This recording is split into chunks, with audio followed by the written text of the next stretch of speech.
How do you tell when you're ready for a relationship again? How do you pursue a guy that you are interested without being awkward? So I would say don't pursue a guy. Have any guys caught your attention lately? Have you ever felt rejected by a man, and how did you cope with it? Hello everybody, welcome back to my channel if you haven't been here before. My name is Kian and I'm so happy to be making this video. I typically make videos related to my faith. Recently have been doing some get healthy with me stuff, lifestyle, and a few things in between. So if you enjoy this content, please give it a thumbs up. I went over on my Instagram page. If you're not following me, you can follow me here. And I asked you guys what kind of videos you wanted to see, and a lot of you said you wanted more single diaries, dating, relationship stuff. So I thought I would just do a whole Q&A answering all of your single, dating, relationship questions. So I asked you guys on Instagram and YouTube, so I'll be reading from both. You guys always come through with the best questions, so I'm so excited to be filming this. And there's a lot, so I think we might have to do this in 2 parts, which I'm not mad about. If you're not already, please subscribe to my channel and give this video a thumbs up if you're happy. Why? I don't know. I need a good reason for you to give this video a thumbs up if you don't need a reason to give this video a thumbs up. It's really easy. You just go and click it. I wanted to do a big disclaimer. I usually say this in my videos, but I am not perfect.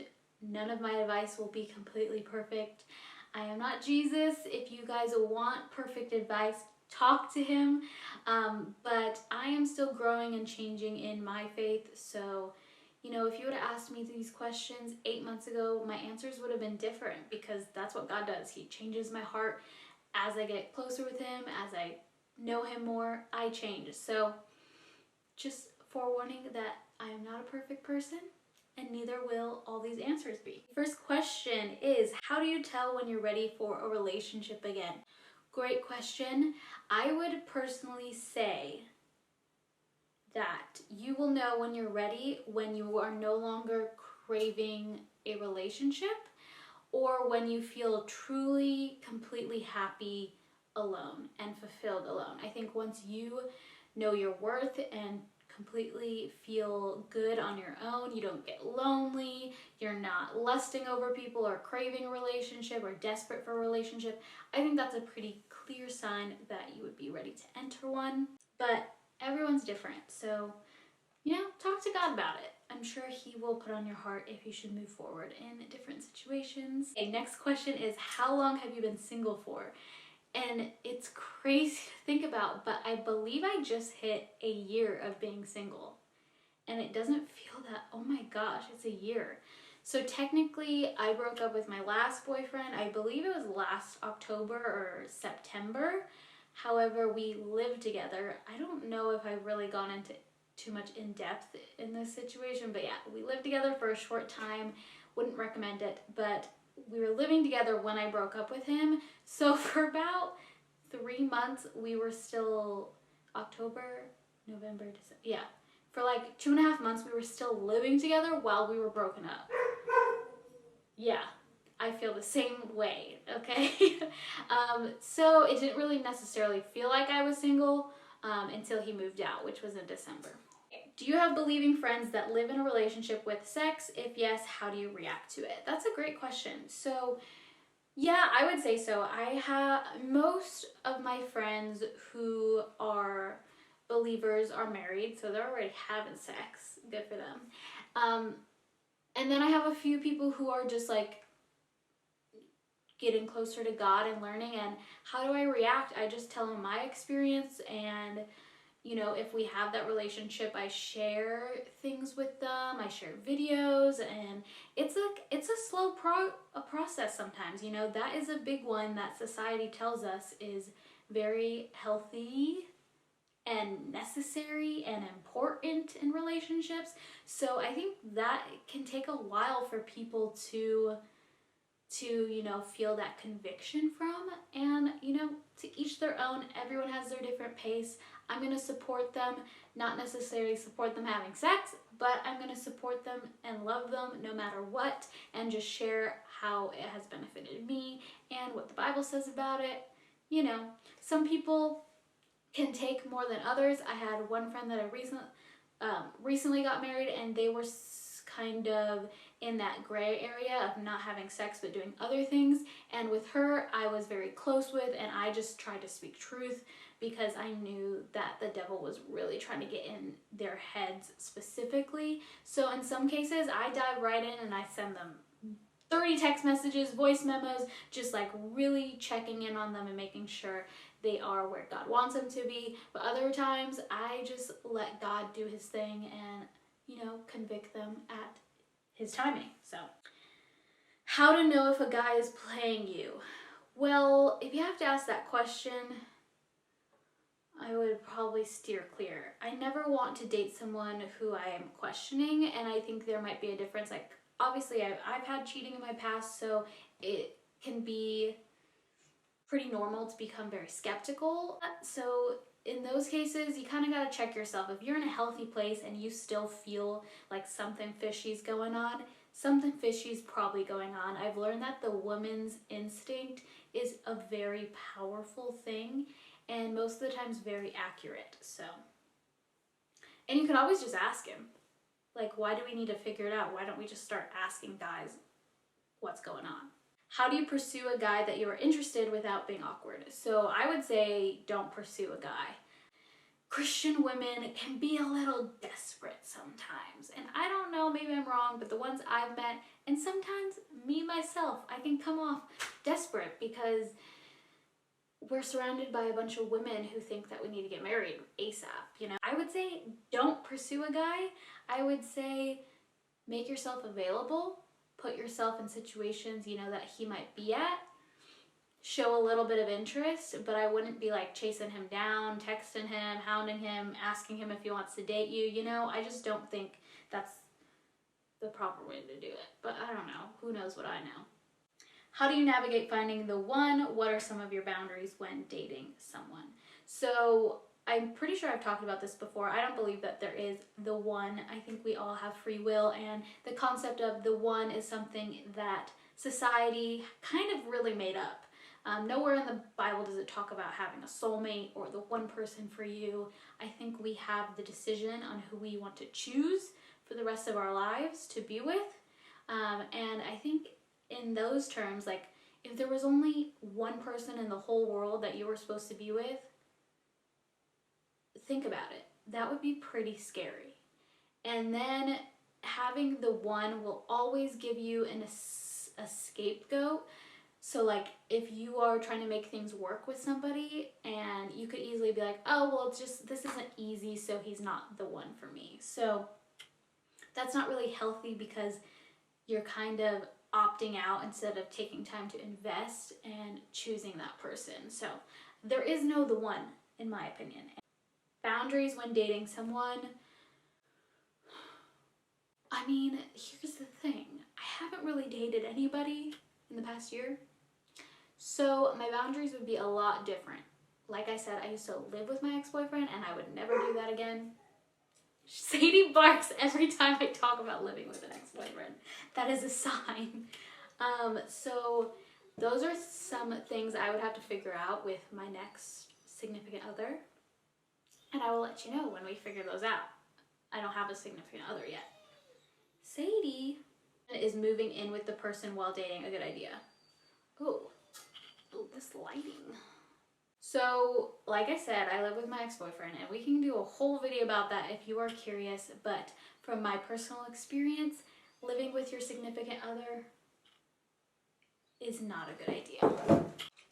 If you want to leave in 5 seconds, it's not going to fly with me. Living with your significant other is not a good idea. I just think you have your entire rest of your life to live with your husband, and I feel like saving as many joys for your marriage. You're never going to have this to look forward to again, so I think having all these amazing things to look forward to when you're married is super awesome. And also, I think living together, you are basically living out a married life, and you're giving each other all the benefits of marriage without actually having that commitment. So you're basically combining your life with someone who you're not married to. And I think it leads to, honestly, a lot of breakups, a lot of stagnant relationships where, why would I even get engaged? She lives with me, she's doing everything a wife does. Why would I even need to get married? I think it creates that kind of mindset. So there are a ton of different reasons why I think living together before marriage. Also, like sexual stuff, it is way easy to get off track if you guys are living together. There's no accountability. So many reasons. If you want a whole video on it, let me know in the comments. How long should you date someone before getting married? I have no idea. I think everybody's different. Some people say you should date through every season, so a year before you make that decision. Some people I know have gotten engaged within a month and are still together now. So I think really whatever God leads you to do. I think you just need to make sure your heart's in the right place before you make that decision. Have you ever felt rejected by a man, and how did you cope with it? Yes. So I have a couple examples of this. The first one being, go watch my single diaries, I met someone video, because technically I was rejected by that person because he didn't want to marry me. That's a little drastic. We only talked for 2 weeks. But he basically said on his heart he didn't feel like pursuing me as anything more. And so in that instance, I could have been rejected. However, I just don't look at it as rejection, because I talked to him recently and he met someone who is so much more aligned with what he was looking for, and I think it's beautiful. Something really big is I didn't kiss him, we never met in person, and therefore I didn't have any tie to him, so therefore there's no jealousy. I just really wish him the best. So the fact that he moved on and found someone and, you know, it wasn't me, that's great news, because it sounds like the woman he's talking to now is a much better match, and reflecting back, he wasn't the right guy for me. So he did me a favor by saying no, because now I'm still available for someone who is a better match for me, and he was still available for a woman who was a better match for him. Does that make sense? There is no rejection unless you label it rejection. What's your view about dating someone who isn't a Christian but wants to be a Christian? This is hard. Okay, I'm at a place where my last relationship, he wanted to be a Christian, but the reason he wanted to be a Christian was because of me and because he wanted to date me. And therefore, I took place of God. I was above God in that relationship, which was a very unhealthy, led to our demise. It was not okay. It led to a lot of hurt. I would not recommend dating someone. If you are interested in someone who wants to be a Christian, then keep things as a friendship and let them develop in their faith alone, because having you in the mix is not good for anyone's sake, and you're kind of just setting yourself up for failure. I'm at a point where I know I not only want someone who's Christian, but I want someone who is very passionate about God and puts God before anything, and who is very stable and has a firm foundation. So I would even challenge you to take it to the next level. Like, you know, people want to do a lot of things. Like, I want to be a millionaire. I want to travel the world. I want to do all these things. Doesn't mean I'm ever going to do it. No, it doesn't necessarily mean it. So I think the desire there is great, but let them walk that journey out by themselves. You are not supposed to be the catalyst to pull somebody in, and it just, I could do a whole nother video about dating a non-believer, so we'll talk about that later. What would you tell someone who is a born again and with a guy who cheated on you twice? I would say break up with him. If a guy is cheating on you, break up with him. If a guy is texting other girls, break up with him. It sounds like he has a lot to figure out on his own, and you do not need to be in the mix. You deserve so much better. We will pray for him, but yeah, leave him. Like, cheating is not okay. Not okay. Okay. You get it? Are you listening to me? Text him right now. Break up with him. You deserve better. Trust me, cheating will mess you up. Like, I am very intense with this. Cheating will mess up your self-worth. It'll mess up your future relationships, not just this one. So end it, heal from it, let them heal from it, pray for them, pray for yourself, but you do not need to be involved with anybody who's cheating on you. Do you think kissing is okay in the stage of dating? So this is from my Born Again Virgin video. See, things change all the time. I've even had more conviction since then. So I'm not gonna say, like, we never want to see how close we can get before we're too far. I would say always verge on the safe side.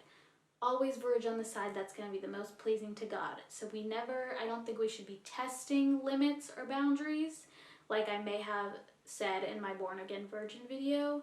I think we should always be striving to be pleasing towards God. As of right now, where I'm at and where my heart is, I think kissing is okay. But you know, maybe when I get in a relationship and I start doing it, maybe I won't anymore. Who knows? But for right now, talk to God about it. You always want to be on the safe side, as far away as possible. So yeah, and this just goes to show, like, God changes my heart all the time. Have any guys caught your attention lately? Ooh, okay. Yes, there have been. Actually, just one. But timing is everything. So someone's caught my attention, but that's about it. What did you used to look for in a guy then, and what do you look for in a guy now? That's a great question. Before I was a Christian, what did I look for in a guy? I don't even think I had a general list. I would look for someone who was tall and attractive and athletic. I would look for someone who had a good personality, funny, made me laugh, outgoing, fun. I think that would be basically it. Now I have obviously someone who loves Jesus. I look for someone who has a lot of goals and aspiration and is self-motivated, someone who's very self-aware, personally developed. I look for someone who is a gentleman, caring, has a huge heart, respectful, just, I could go on. But yeah, my standards have definitely changed, and for the better. And let me tell you, I have not gotten hurt since I changed those standards. How do you keep yourself from dating non-Christians unless you think it's okay? Because for me, I struggle. Girl, I feel that. I feel like God's trying to teach me something about this right now. If you watch my video called What God Taught Me This Week, I talk about meeting a non-believer and kind of what God taught me through that situation. But here is where I'm struggling recently. It's not that they're not a Christian, it's that they are a Christian, but they don't have the same level of passion, and they aren't totally convicted, and they aren't totally convicted on the same things I'm convicted about. That has been my issue. So these men who go to church, yes, but maybe aren't necessarily saving themselves for marriage, or they don't feel convicted about that, or, you know, aren't really reading the Bible, or just kind of stepping into the church and kind of figuring it out.